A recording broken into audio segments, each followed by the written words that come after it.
बाटलीमध्ये फुगणाऱ्या फुग्याचा हा एक मोठा गमतीदार प्रयोग आहे.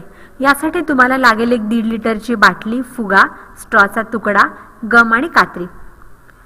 सुरुवातीला बाटलीच्या तळाशी असे एक भोक करून घ्या आणि त्याच्यात कडक स्ट्रॉचा तुकडा सरकवा.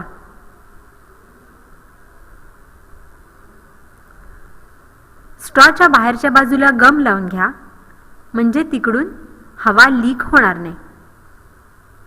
थोडा वेळ गम सुकू द्या.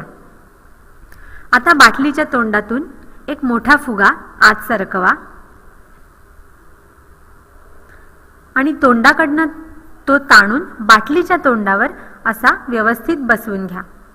आता तुम्ही प्रयोग करायला तयार झालात. स्ट्रॉकडून जर तुम्ही हवा आत ओढली तर फुगा कसा फुगतो बघा. सोडल्यावर त्यातली हवा जाते, ओढल्यावर फुगा फुगतो, सोडल्यावर हवा जाते. आता फुग्याच्या तोंडाकडनं फुगा फुगवून घ्या आणि तो फुगला असतानाच स्ट्रॉचं तोंड बोटांनी बंद करा. आता फुगा तशाच फुगलेल्या स्थितीत राहील. फुग्याला गाठही मारली नसल्यामुळे हे दिसायला मोठं मजेदार दिसेल. आता अजून थोडे प्रयोग करूया. स्ट्रॉमध्ये जर तुम्ही हवा फुंकलीत तर फुगा बाटलीच्या बाहेर पडेल आणि फुंकेल, आणि जर स्ट्रॉमधनं हवा ओढलीत तर फुगा बाटलीत येईल आणि फुंकेल. दिसायला हे मोठं गमतीदार दिसतं नाही का?